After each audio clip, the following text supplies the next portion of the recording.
Good morning and hello everyone.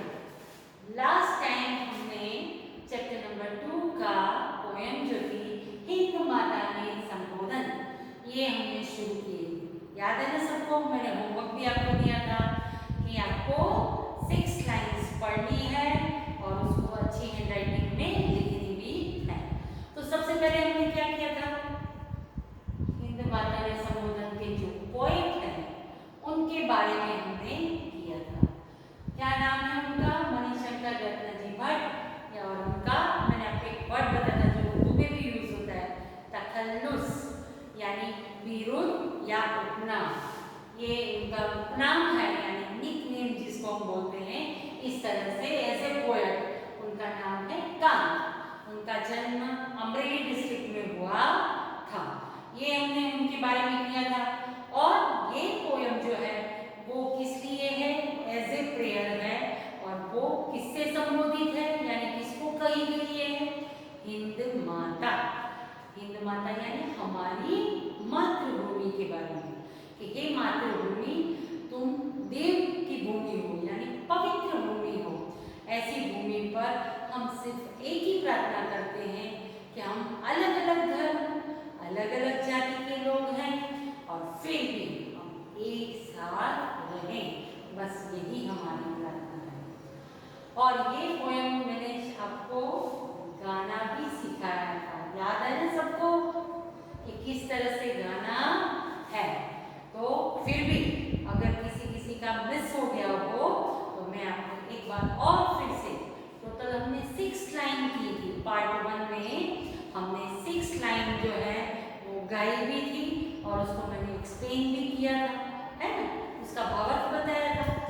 आज हम फिर से एक बार सीरीज वगैरह हम देखते हैं, सीरियल देखते हैं तो क्या आता है? रीकेप आता है ना। इसी तरह से आज इसका भी रीकेप है। तो सबसे पहले मैं आपको बता देती हूँ कि गाते कैसे हैं।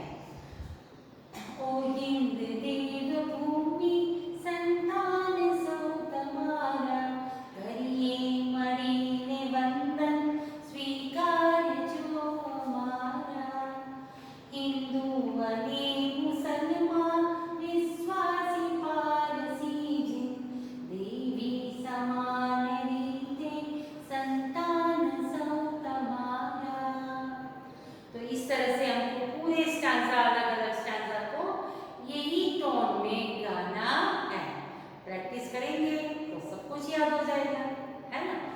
सो यहाँ पर हमने ये 4 लाइन प्लस ये 2 लाइन की थी। कौन सी? पोसो तमे सहुने शुभ खान पान बख्शी, सेवा करे बने ते संतान सौ तुम्हारा। पोसो यानी उसका पालन करना, पालन पोषण यानी उनकी केयर करना।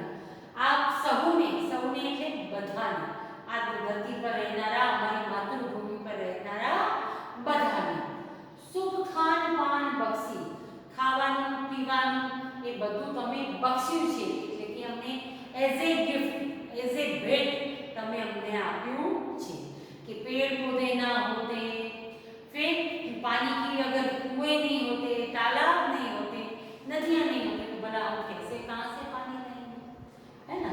तो ये सब चीजें हमें गॉड गिफ्ट है और इसी की बदौलत आज हम इतना सर्वाइव कर पा रहे हैं। ये नेचुरल चीजें जो है उसी की बदौलत हम आज सर्वाइव कर रहे हैं। साइंस एंड टेक्नोलॉजी अलग बात है, पर जो नेचर है उससे हमको सब कुछ मिलता है। और इसीलिए आज ग्लोबल वार्मिंग में हम सब यही कर रहे हैं, है ना, कि किस तरह से हम अपने नेचर को बचा सकते हैं, क्योंकि वो हमारी सबसे अनमोल प्रॉपर्टी है। अगर ये प्रॉपर्टी को बचाएंगे नहीं तो फिर हमारा सर्वाइव करना भी मुश्किल हो जाएगा। आज हम देख रहे हैं कि कितने साइक्लोन और ये सब की जो फ्रीक्वेंसी है वो कितनी बढ़ गई है बिकॉज ऑफ ग्लोबल वार्मिंग। क्योंकि दरिया की गर्मी की वजह से दरिया का पानी जो है वो बार बार गर्म होता रहता है और उसकी वजह से ही ये साइक्लोन आते हैं। अभी हमने थोड़े टाइम पहले तोकते जो साइक्लोन है उसका थोड़ा बहुत नज़ारा हमने देखा था और बाकी सब जो बेचारे सौराष्ट्र साउथ गुजरात, उन लोगों ने तो बहुत ज़्यादा देखा। तो इस तरह से ये फ्रीक्वेंसी जो है उसकी वो बहुत बढ़ जाती है बिकॉज ऑफ ग्लोबल वार्मिंग। तो हमें हमारे अर्थ को बचाना है और उसके लिए हमारी सोच हम बदलेंगे। ये करना चाहिए, वो करना चाहिए, ऐसे नहीं करना चाहिए, ये यूज नहीं करना चाहिए, प्लास्टिक बैग नहीं करना चाहिए, पर सिर्फ भाषण देने के लिए, उपदेश देने के लिए होता है, देने के लिए नहीं। ऐसा नहीं होना चाहिए क्योंकि हमें जो है जब उसको हम फॉलो करेंगे तब जाके, यानी हम हर इंसान की सोच बदलेगी और हम सब साथ में करेंगे तब जाके इसी प्रॉब्लम का सॉल्यूशन होगा। सो यहाँ पर हमने ये लाइन की थी, टोटल 6 लाइन, कि हम आपकी सेवा करें, आपकी संतान बने, ऐसा बस हमें आशीर्वाद दीजिए। अभी इसके बाद की लाइन है ये वाली, रोगी अने निरोगी, निर्धन अने तमंग, ज्ञानी अने निरक्षर, संतान सौ तुम्हारा। तो यहाँ पर हम कैसे गाएंगे? रोगी अने निरोगी, निर्धन अने तमंग, ज्ञानी अने निरक्षर, संतान सौ तुम्हारा। रोगी अने निरोगी, निर्धन अने तमंग, ज्ञानी अने निरक्षर, संतान सौ तुम्हारा। वाल्मीकि व्यास नामक, मीरा कबीर तुलसी, अकबर शिवाजी माता, संतान सौ तुम्हारा। यहाँ पर रोगी अने निरोगी, यहाँ पर दोनों देखो ऑपोजिट्स दिए हुए हैं। अगर आप ध्यान से देखो तो वर्ड्स जो हैं उसके ऑपोजिट दिए हुए हैं। रोगी, रोगी का ऑपोजिट क्या होता है? निरोगी। निरोगी का मतलब है जिसमें कोई रोग नहीं है, यानी तंदुरुस्त है, स्वस्थ है। तो रोगी अने निरोगी। निर्धन, जेनी पासे कई ज धन નથી તે એટલે निर्धन। तो उसके सामने क्या आएगा? तवंग, એટલે पैसा वाला। तो रोगी अने निरोगी, निर्धन अने तवंग, ज्ञानी अने निरक्षर। यहाँ पर भी देखो ऑपोजिट, ज्ञानी का जनरली क्या यूज करते हैं? अज्ञानी। पर यहाँ पर निरक्षर, जिन्हें कोई अक्षर ज्ञान नहीं ते। तो ज्ञानी अने निरक्षर, संतान सौ तुम्हारा। यहाँ मातृभूमि को देव की भूमि, पवित्र भूमि, माता के रूप में स्वीकार किया गया है।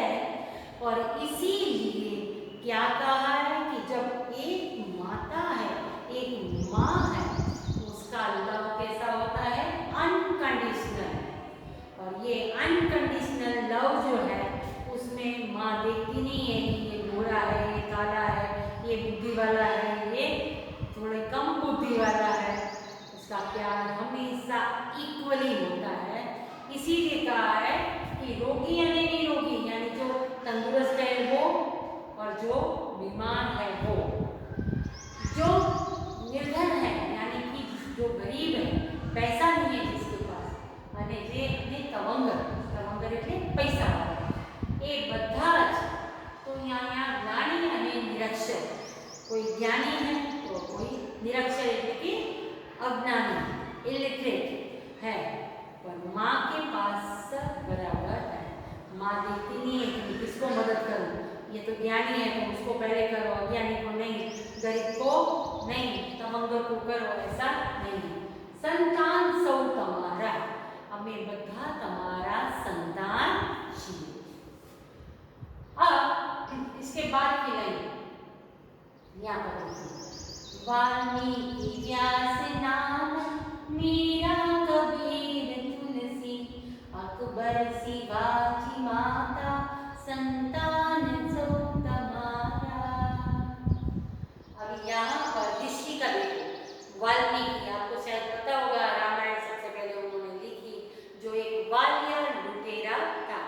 और वो वालिया लुटेरा जो है, पहले के जमाने में राहदारी लोग जंगल में जाते थे और जंगल में से यात्रा करते होते पैदल चल के जाते थे, तो उस समय जो ऐसे लोग होते थे लुटेरे, तो वो लोग उनको लूट लेते थे और उसी में से उनका गुजारा चलता था।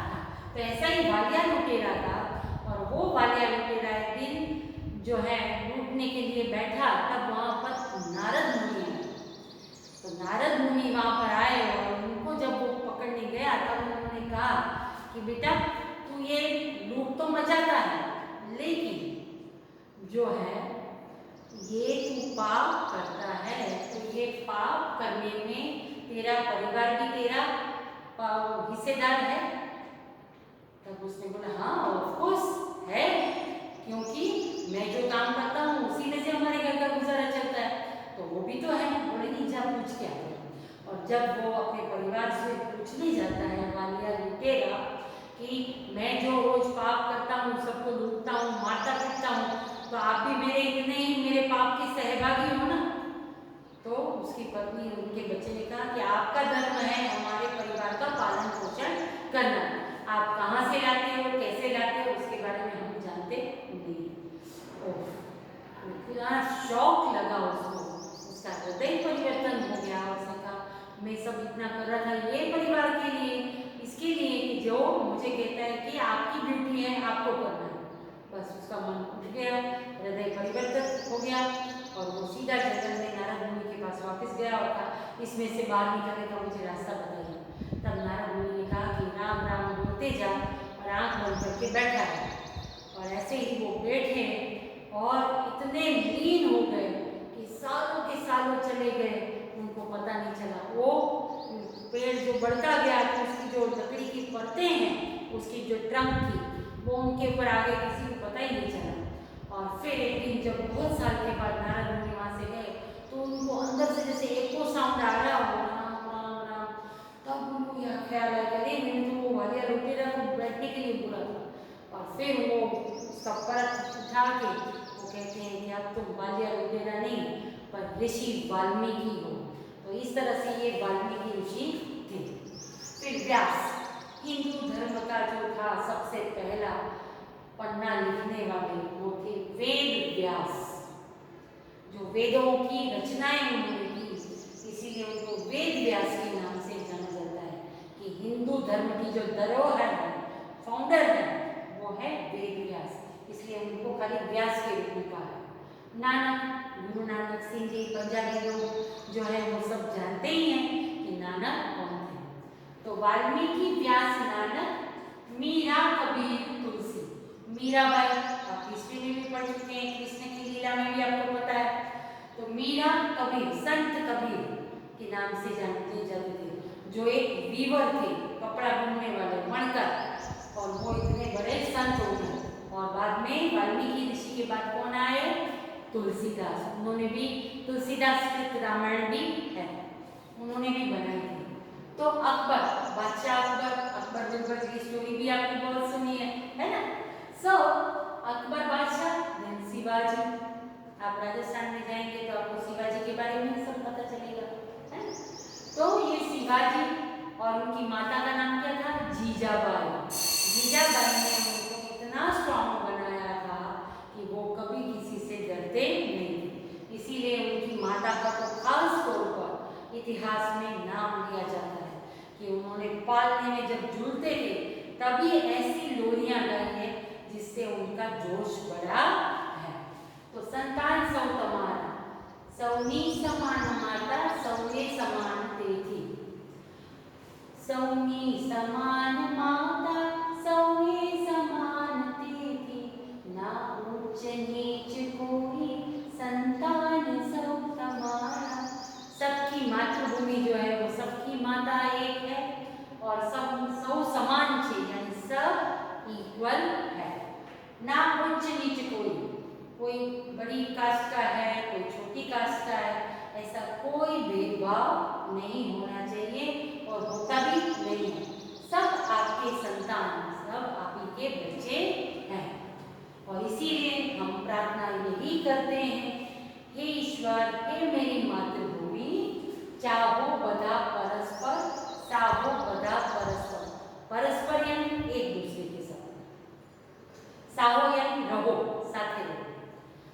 ईश्वर से हम यही प्रार्थना करते हैं कि हम सब साथ में रहें, हम सब मिलजुल के रहें, और तभी ये प्रार्थना शायद हमारी ये माँ सुनेगी और इसी तरह से हम रहेंगे। यानी कि हमें हमेशा मिलजुल कर, बिना कोई भेदभाव के और बिना कोई उच्च नीच करके या ये अच्छा ये बुरा करना नहीं है।